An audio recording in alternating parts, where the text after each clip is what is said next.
दिल्ली अलीपुर में नेहरू युवा केंद्र विकसित भारत यंग लीडर्स डायलॉग 2026 की आज हुए प्रेस कॉन्फ्रेंस संस्था के डायरेक्टर लाल सिंह ने आगामी कार्यक्रमों की मीडिया को दी जानकारियां। किस मंत्रालय के संयोजन से किया जा रहा है जी? ये हमारा जो मैंने पहले भी बताया था कि ये युवा कार्यक्रम खेल मंत्रालय जो भारत सरकार में युवाओं के लिए नोडल मंत्रालय है। तो युवा कार्यक्रम खेल मंत्रालय का कार्यक्रम है और ये जो है वो दूसरा ऐसा कार्यक्रम है जिसको हमने ये टर्म दिया है Viksit Bharat young leaders dialogue. That means कि ऐसे मंच जिसपे युवाओं को अपने विचार रखने का अवसर प्रदान किया जा रहा है और उनके रहने खाने की व्यवस्था ये सारी जो है सरकार द्वारा की जाती है। प्राइस क्या है सर? प्राइस अभी डिस्क्लोज नहीं है, लेकिन सभी को प्रमाण पत्र दिया जाता है और जो परफॉर्मेंस इनका अच्छा रहता है उनको प्राइजेस भी हैं, लेकिन उसका कुछ चीज़ें जो हैं वो अभी डिस्क्लोज नहीं है, तो वो आने वाले समय में आपको सूचना दे दी जाएगी। सुरक्षा व्यवस्था कैसी रहेगी? उसके लिए हमारे दिल्ली से जो हमारे मंत्रालय के अधिकारीगण हैं, मेरा युवा भारत के अधिकारीगण, अन्य जो स्टेक होल्डर्स हैं उनके साथ बहुत सीरीज ऑफ मीटिंग्स होती हैं, तो सारा उसमें जो कंसर्न्ड स्टेक होल्डर्स हैं उसमें वो उनको जिम्मेवारी दी गई है। जहाँ तक दिल्ली स्टेट की बात है, तो दिल्ली स्टेट से हमारे मेरा युवा भारत के 300 वॉलंटियर्स भी इसमें उनके स्वागत के लिए उनके सब जो कमेटीज बनी है उसमें हेल्प करने के लिए हमने लगाए। सर्दी का मौसम है सर, ऐसे में मेडिकल व्यवस्था उनको मेडिकल और जैसे मैंने पहले भी कहा कि सभी जो मंत्रालय हैं, जो कंसर्न डिपार्टमेंट्स हैं, उन सभी को इसमें जो ऑर्गेनाइजिंग कमेटी में है और सारी व्यवस्थाएं वहाँ पे सारी एम्बुलेंस की व्यवस्था, इमरजेंसी हमारा ग्रुप है उसकी व्यवस्था है, और दूसरी जो हमारा फायर ब्रिगेड का होता है या सुरक्षा के लिए पुलिस ऑफिशियल्स हैं वो डिप्लॉय किए गए हैं, सिक्योरिटी डिप्लॉय की गई है। Thank you sir. लेंडर पीएस Shrimati Palki Sharma, Shri Rajeev Chandrasekhar, Shri Tejasvi Surya and Shri Hemant Joshi invited for panelization presentation group discussion. ये डोमिनरी एक्सपर्ट्स हैं, मीन्स जिसका एक्सपर्टाइज किस एरिया में है उसी को उसमें रखा गया ताकि वो सिलेक्शन में अपना फाइनल जो व्यू दे सके। State contingent to be hosted by dinner by the union cabinet ministers. ये एक और चीज होगी कि जो हमारे स्टेट कंटिजेंट्स आ रहे हैं उनके स्टेट के जो माननीय मंत्रीगण है भारत सरकार में, वो अपने वहाँ पे रेजिडेंस पे उन लोगों को जो है वो बुलाएंगे किसके लिए, डिनर के लिए, और इंटरेक्शन भी करेंगे। ठीक है, तो डिफरेंट स्टेट्स के जो कंटिजेंट्स हैं और डिफरेंट स्टेट्स के मिनिस्टर्स या उनके जो माननीय सांसद महोदय हैं उनके रेजिडेंस पर जाएंगे भोजन के लिए। 11 जनवरी को हमारा नेशनल आइकन श्रीधर बैम्बू हैं, इसरो के एस्ट्रोनॉट्स हैं, गगन यात्री रहे हैं वो, और group captain Shubhanshu Shukla and Prashanth Balakrishna Nair, इनको बुलाया गया है। इनसे बच्चों को जो है इंटरेक्शन करवाई जाएगी। ठीक है, नेशनल आइकन है जिनका बहुत बड़ा योगदान है हमारे देश की रक्षा के क्षेत्र में और अन्य सारे डेवलपमेंट के क्षेत्र में, जो भी हमारा जो ये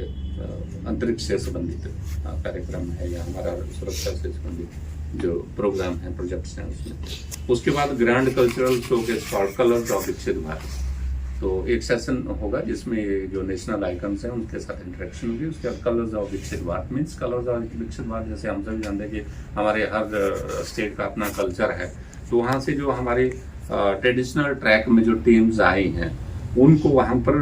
प्लेटफॉर्म दिया जाए कि वो अपना कल्चरल उसकी वहाँ पे परफॉर्मेंस का जो है प्रेजेंटेशन करें। और उसके बाद Indian women cricket team captain सुश्री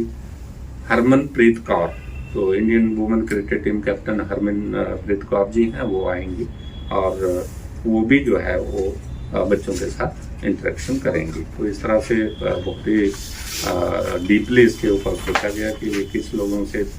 लोगों से बच्चों को इंटरेक्शन करवाई जाए, क्योंकि हम सभी जानते हैं कि अगर हमारा जो हमारे सामने जो हमारे साथ इंटरेक्ट कर रहा है उसका कंट्रीब्यूशन है और वो रिनोन्ड है और उन्होंने जीवन में बहुत सारे